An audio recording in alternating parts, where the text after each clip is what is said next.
Fala aí, galera do primeiro ano. Vamos hoje agora com a correção de atividades, viu? Livro em mãos para a gente corrigir aquela atividade gostosa que a gente passou ano passado. Espero que todos tenham feito a pesquisa também, que é muito importante. Estejam cumprindo com as atividades. Dê um like no vídeo, tá certo? Um like nem tanto, né, que eu não sou youtuber. Mas coloque seu nome, marque sua presença, que isso é de suma importância. Hoje eu vou passar uma pesquisinha para vocês top também lá na Classroom, para que vocês possam se informar cada dia mais sobre os nossos conteúdos, beleza? Então vamos pegando aí o livro, abrindo aí na página 25 para a gente fazer a correção das atividades, beleza? Então vamos embora, que a gente não tem tempo a perder, vamos estudar, vamos botar a cabeça no lugar e dizer que estudar é o nosso futuro e é o futuro de vocês, vocês que estão na porta do Enem, tá certo? Abrindo aí na página 25, nós vamos ter a primeira questão aí. O envelhecimento populacional está mudando o perfil da pirâmide etária brasileira. Uma questão de pirâmide etária muito importante aí para a gente resolver. Até 1980, a pirâmide era larga, na base afunilada no pico. Atualmente tem base mais estreita e formato mais afunilado. Essa questão de pirâmide etária é muito importante porque a pirâmide etária do Brasil, se a gente fosse olhar na progressão até os anos 80, nós tínhamos uma taxa de natalidade muito maior do que nós temos atualmente, né? A população ela vai tendo um processo de declínio, então demonstra muito esse gráfico aí da taxa de natalidade, da transição demográfica que nós chamamos que o Brasil está sofrendo no momento, tá certo? Essa transição demográfica que faz com que a população tenha uma base mais afunilada, porque o nível de desenvolvimento econômico está aumentando, e o IDH que demonstra que o topo da pirâmide está aumentando, fazendo com que a taxa de idosos ela tende a aumentar e a expectativa de vida também, apesar que a crise econômica está fazendo com que haja uma oscilação dessa transição aí demográfica. Mas vamos analisar.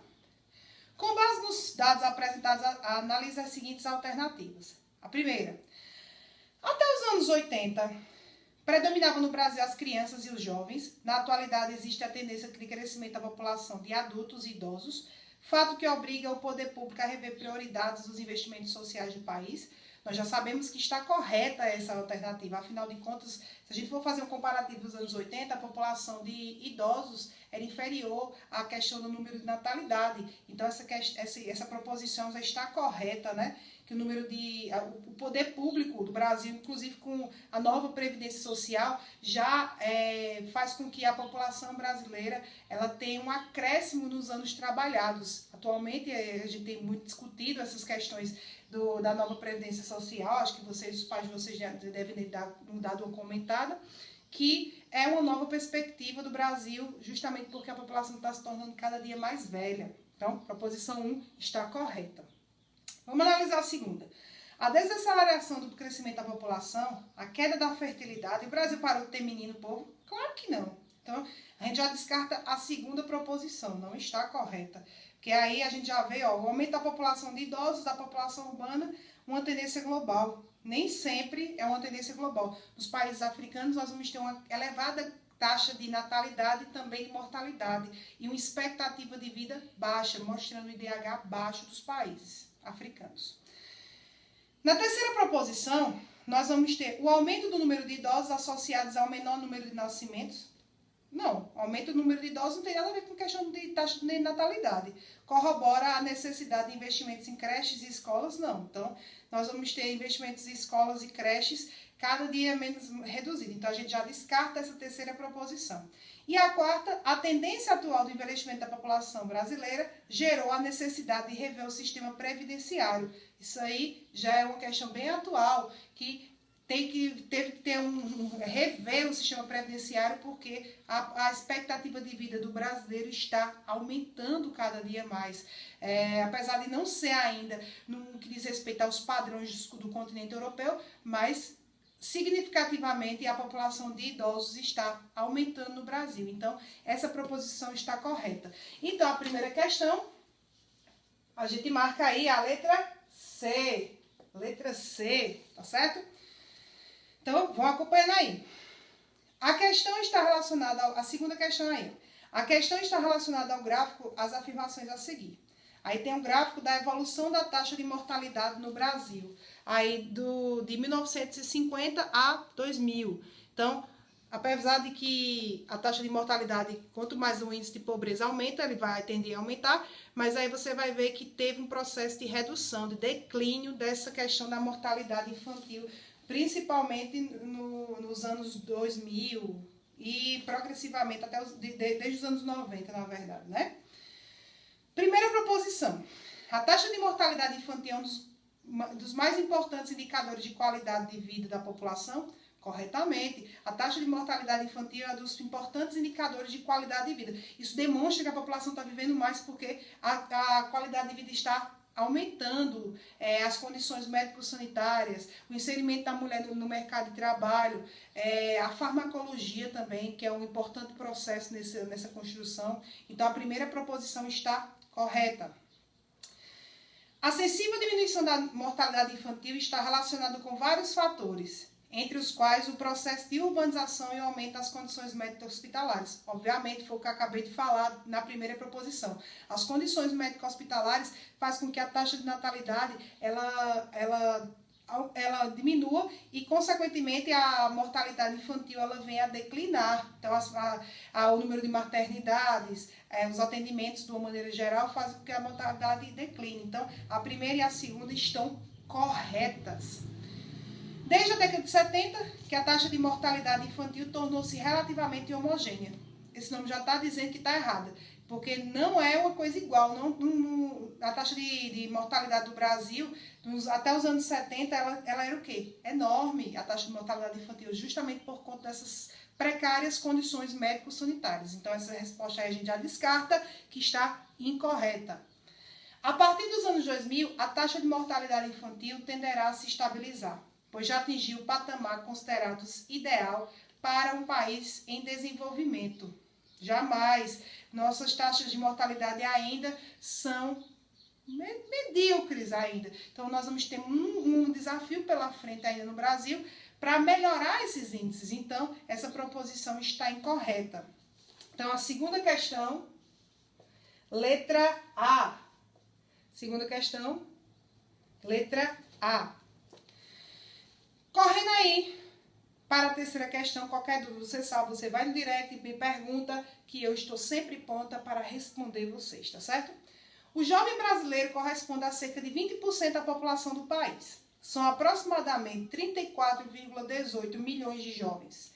Em uma população estimada pelo último censo de 169,79 milhões, do IBGE, no dado 2002, são 17,77 milhões de jovens de 15 a 19 anos e 16,9 milhões de jovens de 20 a 24 anos. Nós podemos observar que o Brasil tem uma população ainda jovem, ou seja, a gente ainda não tem déficit na população economicamente ativa, que é a população que está em idade trabalhista ou à procura de emprego. Então, vamos ver aí o que é correto nessa questão. Será que se trata de um índice baixo, como na maioria dos países desenvolvidos e daqueles denominados hoje emergentes? Não, esse índice ele é alto. O índice de jovem do Brasil, em comparação, por exemplo, com os países da Europa, esse índice ainda é um índice, ele é um índice elevado, tá certo? Então, essa proposição está incorreta. O índice de jovens oferece uma oportunidade para os governos criem condições para a universalização do ensino médio, algo que já está bem próximo. Será que existe a universalização do ensino médio? Todo mundo tem as mesmas oportunidades no território brasileiro de cursar o ensino médio? Não. Nós sabemos que vocês estão cursando o ensino médio em escola particular e nem todo mundo está tendo essa acessibilidade nem essa comportabilidade, tá certo? Então, nós vamos ter a letra B como uma questão incorreta. Quanto aos jovens de 20 a 24 anos, o número permite em um curto prazo a expansão do ensino superior, preparando-os melhor para o mercado de trabalho. Se até atualmente tenta-se investir no conhecimento técnico, então quer dizer que o investimento no nível superior do Brasil ainda ele é modesto. Ele ainda não comporta em relação aos países desenvolvidos, né, que investem em tecnologia, principalmente dentro das universidades. Então, essa proposição não está correta, porque nem sempre todo jovem tem acesso à universidade. Ultimamente, está melhorando esses índices, principalmente depois dos anos 2000, mas ainda é medíocre em relação a alguns países desenvolvidos no que diz respeito ao comparativo de Brasil com outros países. Então, está incorreta. E a letra D aí, ó, a necessidade do ingresso precoce de boa parte dos jovens no mercado de trabalho, sem um devido preparo, afeta a economia e agrava a questão social. Obviamente, tem muito jovem que está inserido no mercado de trabalho sem nenhuma qualificação profissional. Aqui no território brasileiro é muito comum isso, muitos jovens deixarem de estudar para estarem o quê? Inseridos no mercado de trabalho. Então, essa questão aí, ela é a correta, a letra D. Então, a terceira questão, letra D. Acompanhando aí, galera? Então, vamos acompanhando aí a nossa correção de atividades, que na nossa próxima aula a gente continua com o nosso conteúdo top, tá certo? Então, a maioria dos jovens vive na região sudeste, não necessariamente. Então, a gente já descarta essa proposição. Na quarta questão, nós vamos ter a distribuição relativa da população brasileira por grupos de idade de 1950 a 1991, como demonstra aí esse gráfico percentual aí. Aí a gente vai para a página 26 aí, que é uma questão aberta. Com base nos dados do gráfico referentes à estrutura etária da população brasileira de 1950 a 1991, identifique uma mudança ocorrida entre os 2 anos e suas respectivas causas. Aí, na quarta questão, na letra A, nós vamos ter as seguintes mudanças, né? Principalmente a população se tornando mais idosa. Tá aqui, população mais idosa. Copia, viu, galera? Mais idosa.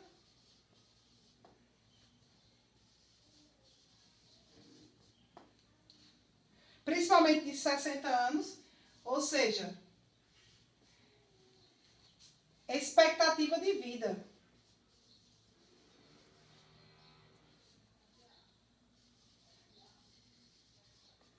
De vida em processo de aumento, né? Acréscimo, tá aqui. Acréscimo da expectativa de vida. Diminuição da população jovem.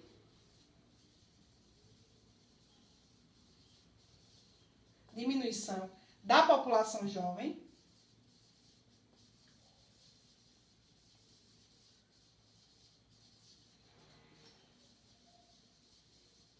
Diminuição da população jovem. E nós vamos ter também o aumento da população adulta, né? E aumento dos adultos. Ou da população adulta. Pronto. Respondemos a letra A, então, que é justamente nesses 2 anos, as causas são justamente a mudança da população brasileira, dessa faixa etária da população brasileira, é devido ao quê? A expectativa de vida, a diminuição da população jovem e o aumento da população adulta. Então, a letra B aí, ó. Outra mudança respectiva com consequência socioeconômica. Aumento da população idosa, nós vamos ter diminuição da PEA. Aliás, diminuição da PEI. O que é PEI, professora? População economicamente inativa. Aliás, desculpa. População economicamente ativa, que é a população que está em idade trabalhista ou à procura de empregos. Vocês fazem parte da população economicamente inativa, porque vocês ainda não estão em idade trabalhista. Mas quem sabe se fosse no passado, com a antiga transição demográfica brasileira, vocês estariam fazendo parte do quê? Da população economicamente ativa, porque no campo de trabalho não existia idade no passado, até os anos 80, por exemplo, no Brasil. Mas atualmente é lei essa questão de o jovem e também as crianças inseridas na escola. Então, nós temos essa diferença em décadas do Brasil em relação ao campo de trabalho, tá certo? Então, a diminuição da população economicamente ativa, que ocasiona, por exemplo, maiores gastos com a Previdência Social. Maiores gastos com a Previdência. A Previdência, que é a aposentadoria.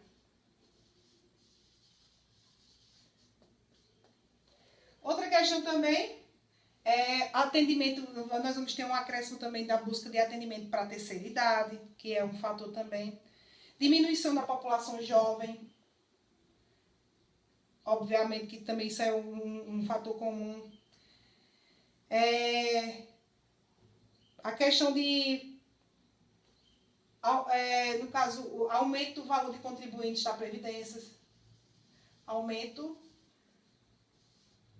dos contribuintes à Previdência Social.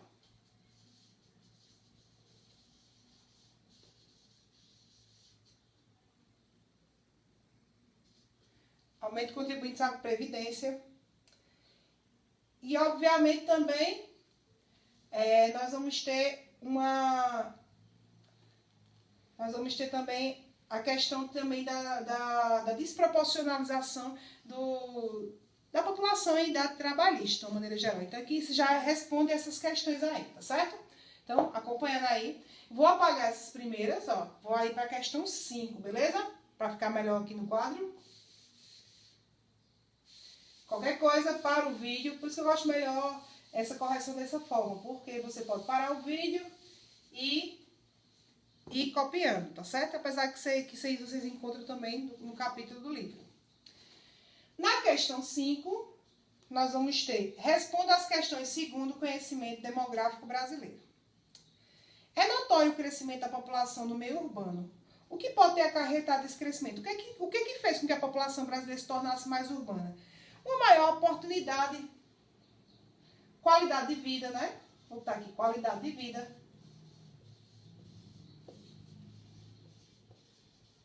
O que faz a pessoa ficar na área urbana, se concentrar melhor na área urbana, a não ser, por exemplo, oportunidade de emprego.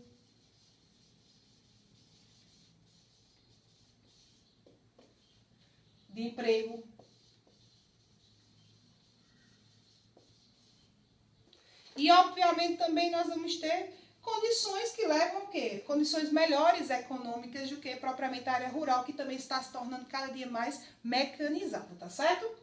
E a letra B aí, nós vamos ter aí a letra B.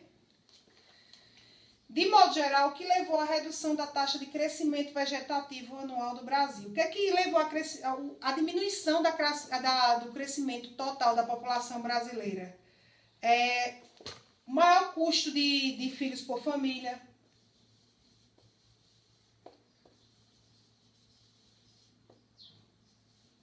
Para sustentar a família.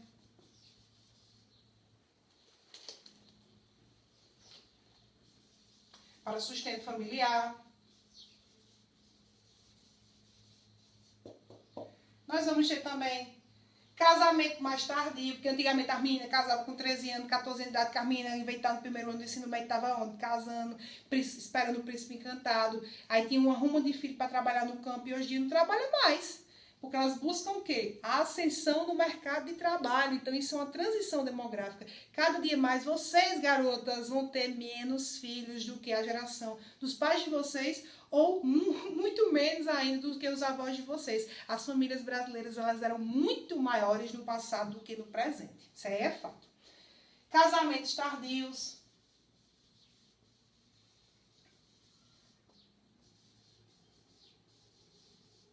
Planejamento familiar.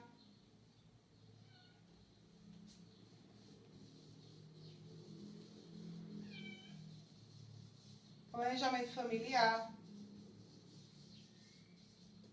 Tudo isso fez com que a população do Brasil tivesse um crescimento vegetativo, o crescimento total da população fosse reduzido. Aí na questão 6, nós vamos ter, no ano 2000, o cruzamento dos dados de mortalidade infantil e de grau de escolaridade permitiu o IBGE concluir que o nível educacional da mãe influi decisivamente no índice de mortes que ocorrem na infância. Obviamente, eu tenho um exemplo até para dar. Por exemplo, minha avó, ela teve, acho que foi 8 filhos. Desses 8 filhos, minha mãe só tem 3 irmãos.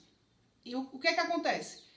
A falta de informação fazia com que a alimentação também dessas crianças elas fossem diferentes, não tivessem condições médico-sanitárias. Então, obviamente, a mortalidade infantil por conta da escolaridade, era elevada. Então, isso aí é um fato.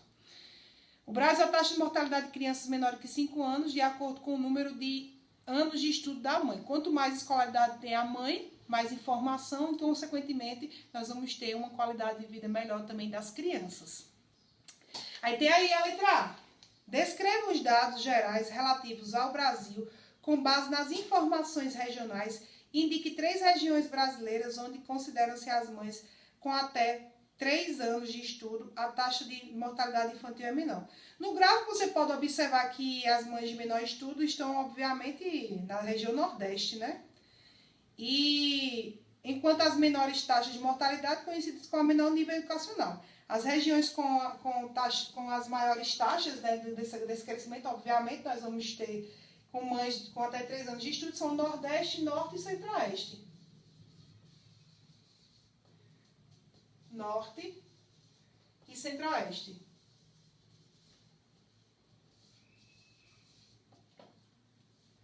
E, obviamente, está relacionada com a questão também do nível de mortalidade infantil mais elevado também nessas 3 regiões brasileiras. Sendo, por exemplo, o estado do Maranhão o estado mais pobre do Brasil. Consequentemente, também, esse índice acarreta também da maior mortalidade infantil das crianças, né? Letra B. Indique as 2 regiões onde a taxa de mortalidade infantil é menor quando se consideram as mães 8 anos ou mais de estudo, destacando em ambos os casos 2 fatores que explicam tais indicadores. Nós vamos ter a região sul, obviamente, e sudeste. Justamente esses indicadores são pela questão da urbanização.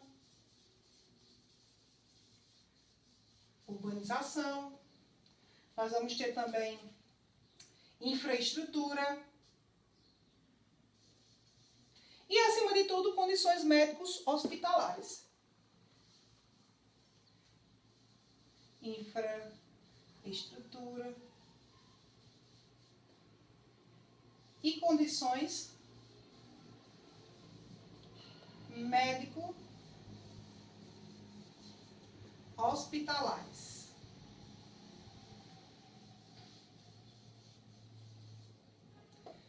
Pronto. Aí, na 7ª questão, na questão 7, nós vamos ter analise os dados da tabela e o gráfico. Nós vamos ter a evolução populacional na cidade de São Paulo, desde os anos de 1900 até os anos 2000, e a taxa anual de crescimento populacional. Utilizando seus conhecimentos geográficos, assinale a alternativa que contém o fator que explica a evolução populacional verificada no período. Nós vamos ter aí a proposição A. Elevadas taxas de crescimento vegetativo em todos os períodos da migração estrangeiras em meados dos anos 20. Nada a ver da gota, né? Porque, obviamente, não tem nada a ver com as questões só das migrações. Tem a ver com o crescimento também interno populacional. B. O aumento contínuo das taxas de crescimento vegetativo até os anos 60, aliado à migração de brasileiros nos estados da Bahia, Minas Gerais, desde o início do século XX. Nada a ver também. E a letra C, taxas de crescimento vegetativos em decréscimo a partir de 1960, aliadas à migração estrangeira desde os anos do século XIX, de brasileiros no estado de São Paulo. O que fez também o crescimento de São Paulo ser tão exorbitante foi o que nós estudamos também, a questão da cafeicultura, a vinda de imigrantes europeus também, a habitação de uma maneira geral, que contribuiu além da industrialização ao processo de urbanização de São Paulo, da região sudeste também. Então, a questão 7 é a letra C. A questão 8. A questão 8, nós vamos ter aí o gráfico. As mudanças na estrutura demográfica brasileira projetadas no gráfico de natureza quantitativa exigem do Estado a implementação de novas políticas sociais. Uma mudança demográfica evidenciada no gráfico é adequada ao programa social de seu enfrentamento. Estão apresentados na seguinte alternativa. Aí tem aí a letra A. Redução de total de jovens e promoção da saúde da mulher. Nem tanto, né? Que essas políticas públicas nem sempre elas funcionam em todos os estados brasileiros. Declínio do crescimento populacional, planejamento familiar. Nós vamos ter um um declínio do crescimento populacional justamente por conta do planejamento familiar. É a questão que vocês vão fazer no futuro, né? Vocês vão estabelecer já uma geração que vai ter um planejamento familiar, que vai ter o quê? Cada dia uma redução populacional, vão ter menos filhos. Professora, a senhora está prevendo o futuro, dizendo que a gente vai ter menos filhos, e se eu quiser ter 10? Homem, tem até 20 se você quiser, mas isso é a questão do planejamento familiar. Se você for rico, aí você cria 20 crianças, não tem problema algum. Mas o geral, de uma maneira geral, geograficamente falando, vocês vão ser uma sociedade, vocês vão ser uma população, da geração de vocês, que vão ter menos filhos do que a geração de hoje, inclusive a minha geração. Que, inclusive, não quero ter nenhum, adoro criar gatos. Fica a dica. Porque quer ascender no mercado de trabalho, a mulher e também os homens, obviamente, que onde cria um, não cria mais dois numa área urbana, né? Então, a questão 8, letra B. Aí existem essas questões complementares. Essas questões complementares que vocês, obviamente, vocês vão ter a resposta, né? Dessas questões complementares. Aí a gente nem precisa estar tendo tanto essas questões complementares, tá certo? Que vocês vão ter, obviamente, as respostas. Aí, na página, se não me engano, é 86.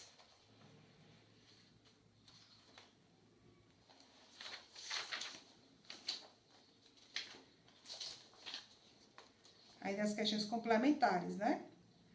Aí na página 27 e na página 28.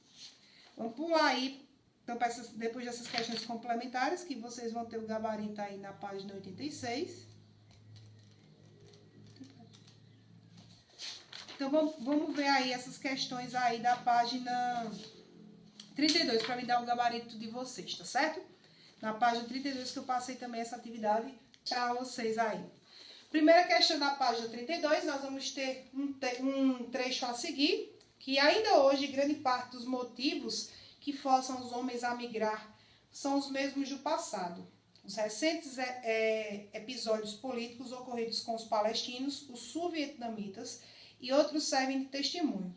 Porém, nesse momento, os que mais interessam é o estudo dos movimentos migratórios voluntários, motivados por desejo de melhoria e de ascensão social, em particular a sociedade brasileira. A interpretação do texto sobre o fenômeno migratório possibilita compreender a imigração de brasileiros no período de 85 a 94. Considera-se a política econômica com altas taxas de inflação aliada ao desemprego e o crescimento econômico. As pessoas migram de maneira hoje em dia em busca de uma oportunidade melhor de vida. Uma migração também, inclusive, tem os processos de migrações forçadas, que é mediante a crises econômicas, ao desemprego, que nós chamamos de desemprego, que nós vimos nas aulas anteriores, estrutural e o desemprego conjuntural. Então, a primeira questão é da página 32, vou aqui apagar para vocês não confundirem. Da página 32, vocês podem marcar aí na página 32 a letra C. 32, a primeira da 32 é a letra C. Letra C. Segunda questão, qual a diferença entre migração rural e êxodo rural? Segunda questão, a migração rural, gente, é um deslocamento, obviamente, que dá de uma localidade rural para outra localidade rural. Então, a migração rural é uma migração dentro da zona rural, apenas dentro da zona rural. Migração rural, tá aqui para vocês. Rural ocorre de uma área rural para outra área rural. Bem óbvio, né? Rural para outra. E o êxodo rural? Êxodo quer dizer saída, é a migração do rural para o urbano. Difícil demais essa questão, meu Deus do céu. Chega, queimei minha muleira para descobrir essa questão aí, né? Então, o êxodo rural é a migração da cidade, aliás, do campo para a cidade. E existe a migração também urbana, viu, gente, atualmente, que é você se deslocar da zona urbana para voltar a migração do termo rural. Terceira questão, nós vamos ter, no Brasil, novas técnicas organizacionais como a informatização, a automação nas atividades agropecuárias, na indústria e nos serviços. Os atuais tipos de contratação e de políticas trabalhistas conduziriam estes outros aspectos a um aumento do desemprego e da precarização nas relações de trabalho. Com base no texto, nos conhecimentos sobre as mudanças no mundo do trabalho no Brasil, nas últimas décadas, considera as alternativas a seguir. Ao longo das últimas décadas, a precarização das relações de trabalho e desemprego afetaram os trabalhadores de grandes regiões metropolitanas. Obviamente, o desemprego, de maneira geral, afetou a população metropolitana, que fez com que houvesse as chamadas migrações de retorno. Ou seja, você saiu da área rural e foi para a urbana, ou de uma cidade para outra, e você acabou retornando. Então, essa proposição está correta. Nos últimos 20 anos, a redução dos postos de trabalho nas áreas agropecuárias e industriais foi integralmente compensada pelo aumento de postos de trabalho no setor de serviços e grandes urbanos, evitando o crescimento da economia informal do país. Pelo contrário, o trabalho informal no Brasil só tende a crescer. A pessoa fica desempregada, obviamente vai partir para o quê? Por uma perspectiva do emprego informal. O que é o emprego informal? Sem carteira assinada ou seguridades trabalhistas. Nas últimas décadas de crescimento da distribuição homogênea dos polos regionais da informática pelo território nacional, foram responsáveis pela redução de subempregos. Redução de subempregos foi aumentada o número de subempregos. Você observa por aí tantos Uber Eats, tantos entregadores de pizza, porque são subempregos, sem carteira assinada. Então, está aumentando no país esse número de empregabilidade informal. Então, descarta aí. E a número 4... Nos últimos 20 anos, as novas formas de contratação de trabalho, principalmente a chamada terceirização. Nós estamos numa era da terceirização. Você contrata uma empresa terceirizada para oferecer os serviços. Essa terceirização também atinge, por exemplo, o Uber Eats, atinge também o iFood, né, que é um trabalho terceirizado, mas geralmente grandes empresas, elas trabalham com a terceirização para pagar os direitos trabalhistas. Então, está correta a questão 4. Então, a terceira questão, letra B. Aí na página 33, nós vamos ler os trechos do poema a seguir. Aí tem, com base no poema e nos conhecimentos sobre migração no Brasil é correto afirmar. Aí tem um poema aí que fala de cidades, né, da saudade da cidade, que era de origem, que saiu, né, que era um lugar bastante bonito, é um poema de Patativa do Assaré. O poema expressa, aí vocês já marcam aí, nesse poema aí da questão 4, na letra E. Que o poema expressa, ao mesmo tempo, a saudade que o migrante sente dos amigos do lugar de origem e a ambiguidade de seus sentimentos, um misto de frustração e encantamento em relação à metrópole carioca. Isso era muito comum até no Brasil, até os anos 90, a população nordestina se deslocar. Até a Asa Branca fala isso, né? Se deslocar e sentir saudade da terra de origem. Mas por conta da oportunidade que não foi encontrar a terra de origem, você teve que sair da sua cidade de origem e buscar uma nova oportunidade. Então, quarta questão, letra E. Quinta questão, tem um mapa aí, né, dos fluxos migratórios. A leitura do mapa, aí nós temos um mapa dos fluxos migratórios para vocês observarem. A leitura do mapa e seus conhecimentos sobre a dinâmica populacional brasileira permitem afirmar que, já marca aí a letra E, a região sul apresentou os maiores fluxos interregionais do país. Então, nós vamos ter o sul como também um novo polo de acesso importante no nosso país, de atração populacional. As áreas de maior repulsão populacional ainda continuam sendo no Nordeste, apesar de ter essa migração de retorno. A sexta questão, marquem aí letra D, vamos dar uma analisada. Segundo o IBGE, em 2002, os brasileiros enquadrados na categoria de 10% mais ricos tiveram um rendimento mensal de R$ 2.929,3, enquanto os 40% mais pobres, renda de apenas 162. Isso é em 2002, né? Agora, esses R$2.000 não valem nada e esses 162 é que não vale mesmo. Não dá para comprar nem uma sacola de feira. Então, nós vamos ter, utilizando os conhecimentos geográficos, assinala a alternativa que contém o principal fator responsável pelas disparidades, são desigualdades, disparidades observadas. Obviamente, gente, é uma concentração de renda na mão de poucas pessoas. Poucos têm muito e muitos têm pouco. O Brasil é bem isso, essa concentração de renda é um dos maiores fatores de empobrecimento populacional no nosso território. Então, letra D, sexta questão, letra D. A sétima questão e última, essas atividades complementares, como vocês têm um gabarito, aí vocês dão uma olhadinha, tá certo? Mas essas aí são mais importantes para que a gente possa responder de forma corretamente, tá certo? Várias são as causas das mortes nas diferentes regiões do Brasil. Marque, aí tem o gráfico aí, ó, vocês podem observar. Marquem a alternativa que comenta acertadamente a tabela referida. Aí tem aí as doenças que mais matam no Brasil. Obviamente, nós vamos ter o câncer e doenças do aparelhos respiratórios. Se configura com as típicas causas de morte nas regiões mais urbanizadas. Câncer por conta do fator alimentação e, obviamente, doenças respiratórias por conta da poluição. São doenças que são bem urbanas. Mas tem a questão do câncer, também tem a questão genética, mas também devido ao fator qualidade de vida da população urbana, que é escassa, restrita.